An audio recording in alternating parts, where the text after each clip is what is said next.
मेरा नाम सैयद जाफ़र हुसैन। मैं अहलेबैत हाई स्कूल में हिंदी अध्यापक हूँ। आज हम 9वीं कक्षा का 7वां पाठ खैदी और कोकिला इसके बारे में देखेंगे। ये एक कविता है। इसके लेखक मक्खनलाल चतुर्वेदी। पहले इनका परिचय देखेंगे। मक्खनलाल चतुर्वेदी का जन्म मध्य प्रदेश के होशंगाबाद जिले के बाबाई गांव में सन 1889 में हुआ। मक्खनलाल चतुर्वेदी इन्हें मध्य प्रदेश में होशंगाबाद डिस्ट्रिक्ट बाबाई गांव में 1889 में पैदा हुए। मात्र 16 वर्ष की अवस्था में वे शिक्षक बने। 16 इयर्स में अध्यापक बने। बाद में अध्यापन कार्य छोड़कर उन्होंने प्रभा पत्रिका का संपादन शुरू किया। ये 16 इयर्स की आयु में शिक्षक बने थे, यानी अध्यापक बने थे। उसके बाद ये अध्यापन कार्य छोड़कर प्रभा पत्रिका में संपादन यानी एडिटर का काम शुरू किया। वे देशभक्ति कवि एवं प्रखर पत्रकार थे। इन्होंने देशभक्ति और एक टैलेंटी पत्रकार भी थे। उन्होंने कर्मवीर और प्रताप का भी संपादन किया। इन्होंने प्रभा पत्रिका के अलावा कर्मवीर और प्रताप ये पत्रिकाओं पे भी संपादन किए। सन 1968 में उनका देहांत हो गया। 1968 में इनका देहांत हुआ। हिम किरीटिनी, साहित्य देवता, हिम तरंगिणी, वेणु लोक गूंजे धारा उनकी प्रमुख कृतियां हैं। इनके कृतियों में से, इनके कहानियों में से हिम किरीटिनी, साहित्य देवता, हिम तरंगिणी, वेणु लोक गूंजे धारा ये जो पुस्तकें हैं, रचनाएं हैं, इनके इम्पोर्टेंट है। इन्होंने पद्म भूषण एवं साहित्य अकादमी पुरस्कार से सम्मानित किया गया। इनको 2 अवार्ड्स भी मिले। एक अवार्ड है साहित्य अकादमी और दूसरा है पद्म भूषण। ये 2 खिताबां, ये 2 अवार्ड्स इनको मिल चुके हैं। मक्खनलाल चतुर्वेदी की रचनाएं राष्ट्रीय भावना से युक्त है।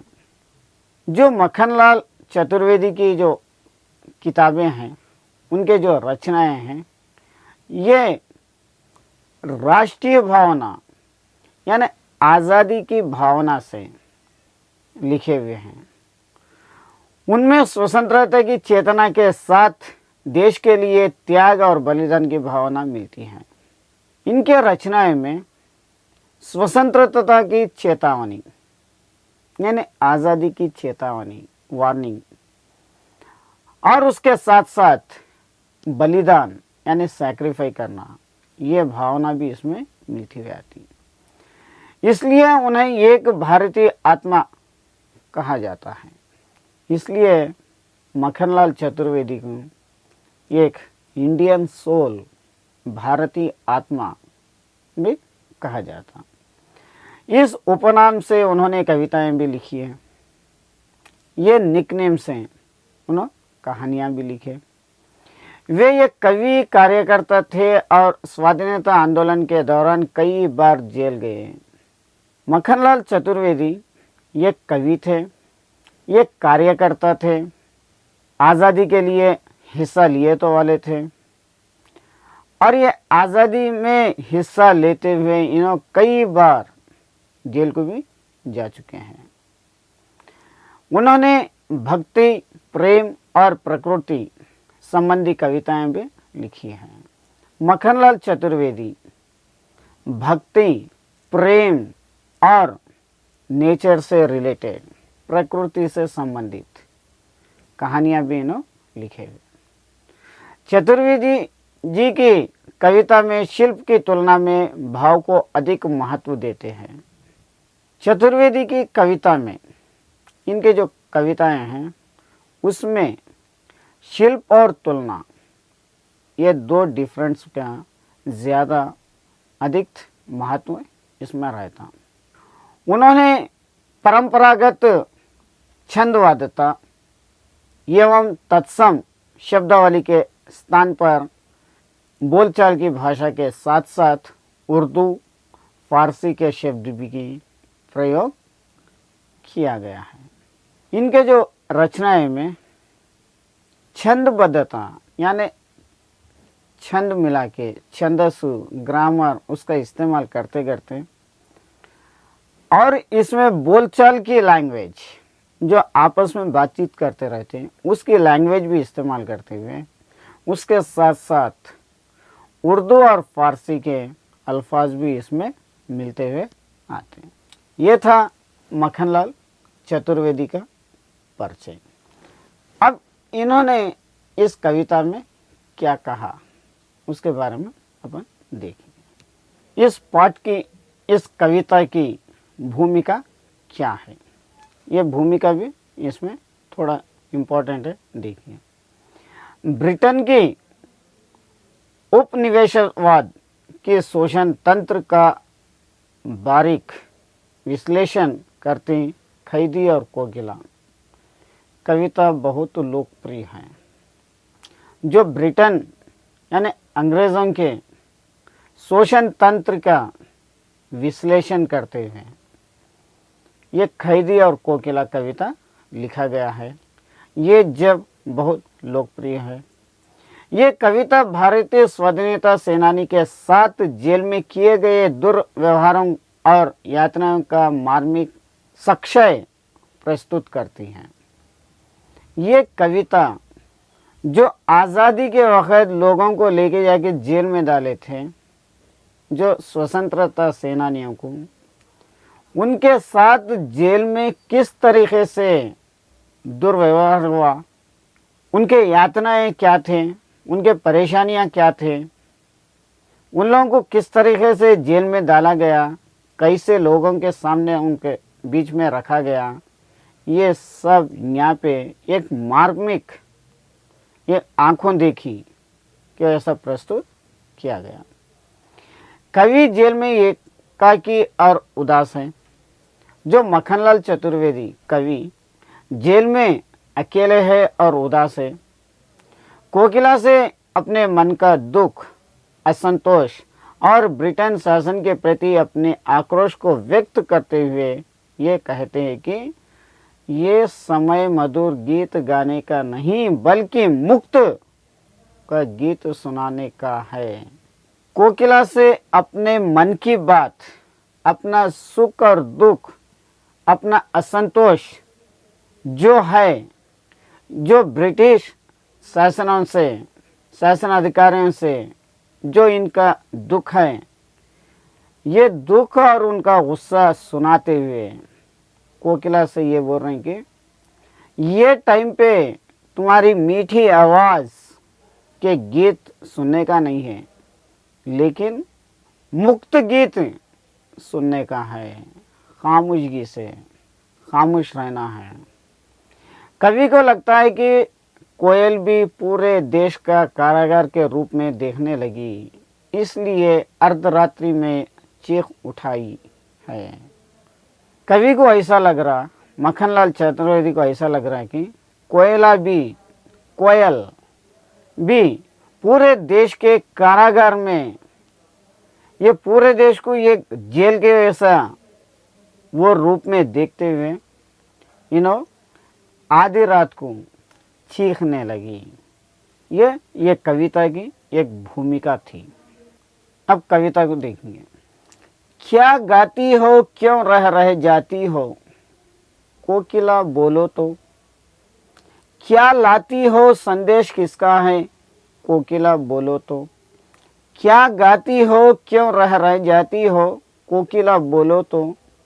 क्या लाती हो, संदेश किसका है, कोकिला बोलो तो। कवि कोकिला से बातचीत कर रहे हैं। कि क्या गाड़ी और क्यों रुक रुक जा रही, आखिर क्या है संदेश, किसका संदेश है? कोकिला जरा बोलो तो। क्यों मधुर आवाज रुक जा रही, आखिरकार क्या संदेश है, क्या मैसेज है और किसका है? बोलो तो।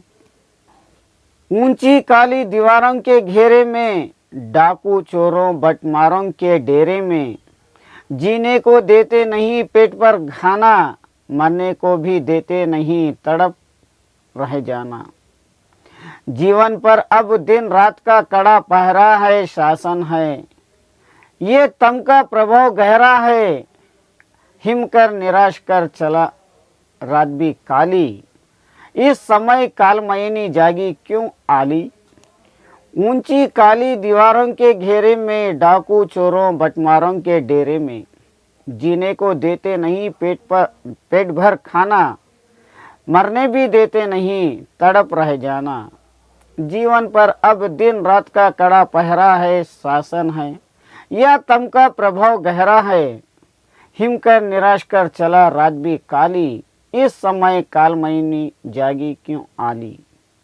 ऊंचे ऊंचे दीवारों में, ऊंचे ऊंचे दीवारों से घेरे हुए जेलों के अंदर डाकुआ चोरा और बटमारे, उन लोगों के बीच में हम लोग को भी लेके आके डाल दिए। जीने के लिए हम लोगों को पेट भर खाना भी नहीं दे रही, चाहे मरेंगे बोले तो मरने भी नहीं दे रहे, यहाँ पे तड़प के रह जाना पड़ रहा। ये जीवन भर दिन रात का कड़ा पहरा है अंग्रेज़ों का, उन लोगों का शासन है, उन लोगों का राज है, ये तम का प्रभाव गहरा है, यानी इसका टेंशन ज़्यादा है। हिमकर निराश कर चला रात भी काली, आखिरकार ये रात भी काली है, आसमान भी काला है, कोयल भी काली है, इस समय कालमयनी जागी क्यों आली। ये आधी रात के टाइम, ये काली रात के टाइम तेरी आवाज़ क्यों ए आली। क्यों हुक पड़ी वेदना बोझ वाली सी, कोकिला बोलो तो। क्या लूटा मृदुल वैभव की रखवाली सी, कोकिला बोलो तो। क्यों हुक पड़ी वेदना बोझ वाली सी, कोकिला बोलो तो। क्या लूटा मृदुल वैभव की रखवाली सी, कोकिला बोलो तो। क्यों हुक पड़ी, क्या है ये पीड़ा क्यों पड़ी, वेदना तकलीफ क्या है, बोझ क्या है, ये बोझ वाली सी, ऐसे बोझ वाली सी, कोकिला बोलो तो। आखिर क्या लूटा है मृदुल वैभव की, मृदुल यानी एकदम नरम, ये जिंदगी की ये रखवाली, कोकिला बोलो तो। क्या हुई बवाली अर्धरात्रि को चीखी, कोकिला बोलो तो। किस दावनाल की ज्वालाएं है देखी, कोकिला बोलो तो। क्या हुई बवाली अर्धरात्रि को चीखी, कोकिला बोलो तो। किस दावानल की ज्वालाएं है दिखी, कोकिला बोलो तो। क्या हुआ बवाल मचा रही है ये आधी रात को चीख के, कोकिला बोलो तो।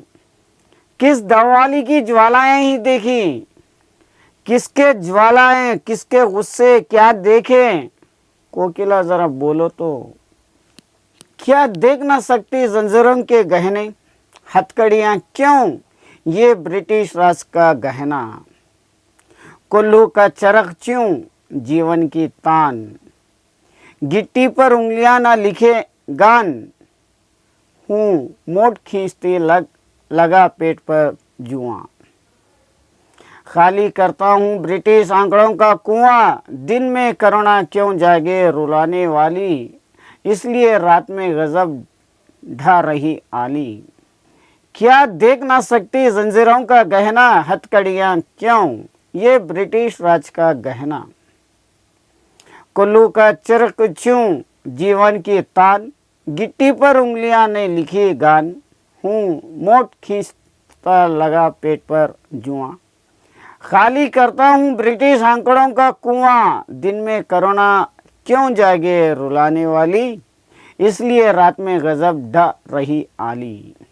क्या ये देख नहीं सक रही क्या ये जंजीरा, ये जंजीरों का गहना, ये हथकड़ियों का गहना, ये ब्रिटिश राज का गहना है। ये जो हथकड़ियाँ जो जंजीरें पिना के रखे, ये ब्रिटिश राज का गहना है। कुल्लू के चरक हूँ, यानी खेत बाड़ी करने के कुल्लुआ हैं। जीवन की तान, जिंदगी की तान है। गिट्टी पर उंगलियां न लिखे गान, ये उंगलियों पे लिखे हुआ है हमारा काम। हूँ मोट खींचता लगा पेट पर जुआ, मोट खींचता हुआ पेट पर लगा हुआ है जुआ। खाली करता हूँ ब्रिटिश आंकड़ों का कुआं, जो ये ब्रिटिश वाले हैं उन लोगों को खाली करना है। जैसा कुआं खाली होते रहता इन लोगों को भी खाली करना है। दिन में करुणा क्यों जागे, दिन के टाइम पे मेहरबानी क्यों है ये रुलाने वाली, इसलिए रात का गजब है ये रहना ए आली। इस शांत समय में अंधकार को बोध रो रही क्यों हो, कोकिला बोलो तो। चुपचाप मधुर विद्रोह बीज इस भांति बो रही क्यों हो, कोकिला बोलो तो। इस शांत समय में अंधकार को बोध रो रही क्यों हो, कोकिला बोलो तो। चुपचाप मधुर विद्रोह बीज इस भांति बो रही क्यों हो, कोकिला बोलो तो। इस शांत समय यानी खामोशी के टाइम पे, यानी रात के टाइम पे अंधकार का बोध, ये जो अंधकार है अंधेरा है उसका बोध रो रही क्यों हो, क्यों रो रही हो, कोकिला बोलो तो। चुपचाप मधुर विद्रोह बीज, चुपचाप से जो ये मीठी कड़वी लड़ने वाली बीज क्यों बो रही है, ये खेत में क्यों डाल रही है, कोकिला बोलो तो। काली तो रजनी भी काली, शासन की करनी भी काली, काली लहर कल्पना काली। काली तो रजनी भी काली, शासन की करनी भी काली, काली लहर कल्पना काली। काली तो कोकिला भी काली, रजनी भी काली, आसमान भी काला है, शासन की करनी भी काली, जो ब्रिटिश राज है उन लोगों की करनी भी काली है, और अपना ख्वाब भी, अपनी सोच भी काली है। मेरी काल कटोरी काली, टोपी काली, कमली काली, मेरी लोहे श्रृंखला काली, पैरे की हुंकृत की ब्याली, 30 पर है गाली ए आली। मेरी काल कटोरी काली, टोपी काली, कमली काली, मेरी लोहे श्रृंखला काली, पहरे की हुंकृत की ब्याली, 30 पर है गाली ए आली। जो मेरी कटोरी है यानी जो मैं जेल में हूँ, ये जेल भी काला है, और मेरी टोपी भी काली है, और मेरी करनी भी काली है, और मेरी कमली भी काली है, और जो मेरे को लोहे के जंजीरें पिना के रखे ये भी काले हैं, जो मेरे को पहरा देने वाले हैं ये भी अंधेरे में काले ही हैं। हर एक के मुंह पे है एक गाली ए आली। इस काले संकट सागर पर मरने की मदमाती, कोकिला बोलो तो। अपने चमकीले गीतों को क्यों कर हो तैरती, कोकिला बोलो तो। इस काले संकट सागर पर मरने की मदमाती, कोकिला बोलो तो। अपने चमकीले गीतों को क्यों कर हो तैरती, कोकिला बोलो तो। इस काले संकट पर यानी ऐसे परेशानी पर मरने को भी मदमाती, मरने को भी दिल बोलता, एक कोकिला बोलो तो। अपने ये चमकीले गीतों को क्यों कर ऐसा उछालती तैराती, कोकिला बोलो तो। तुझे मिली हरियाली डाली, मुझे नसीब कोठरी काली। तेरा नभ में संचार, मेरा 10 फुट का संसार। तेरे गीत कहावे ओह, रोना भी है मुझे गुनाह। देख विस्मत तेरी मेरी, बजा रही तिस पर रणभेरी। मुझे मिली हरियाली डाली, तुझे नसीब कोठरी काली। तेरे नभरमय संचार, मेरा 10 फुट का है संसार। तेरे गीत कहावे वो, रोना भी है मुझे गुनाह। देख विस्मता तेरी मेरी, बजा रही तिस पर रणभेरी। कोकिला, तुझे तो हरियाली की एक डाली मिली हुई है, एक झाड़ मिला हुआ है, लेकिन मेरे नसीब में ये जेल, ये काली कटोरी मिली हुई है। तेरे नभर में है संचार, तू तो दुनिया भर में घूम सकती है, फिर सकती है, लेकिन मेरा संसार सिर्फ ये 10 फुट का है। ये 10 फीट की दीवार जो है वही मेरा संसार है। तेरे गीत कहाँ वे वहो, तेरे गीत कहाँ पर भी सुना सकती, लेकिन मेरे गीत कहाँ पे भी नहीं जाते। अगर से मैं रोना भी लगूंगा तो ये भी यहाँ पे गुनाह है। ये विषमता है, तेरे में और मेरे में यही अंतर है। बजा रही तिस पर रणभेरी, अब बजा रही है रणभेरी, लड़ाई की शुरुआत। इस हुंकुत पर अपनी कृति से और कहो क्या कर दूं, कोकिला बोलो तो।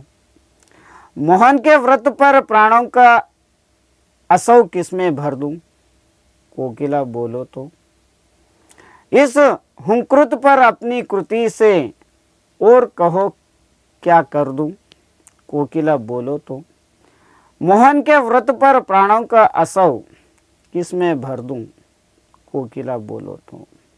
इस जो अहंकृत है, ये जो जोश है, ये जो अपनी कृतियां हैं, और क्या क्या कर दूं, कोकिला बोलो। जो ये मोहन का व्रत है, प्राणों का संकट है, ये सब किसमें भर दूं, कोकिला बोलो तो। ये कविता थी खैदी और कोकिला। यानी अंग्रेज़ों ने अपने आज़ादी से पहले अपने भारतीयों को किस तरीके से सताया, किस तरीके से उन लोगों के ऊपर दुर्व्यवहार किया, और लोग किस तरीके से परेशान थे, ये सब चीज़ यहाँ पे बताया गया। ये कविता आज के लिए यहाँ पे समाप्त। कल दूसरा।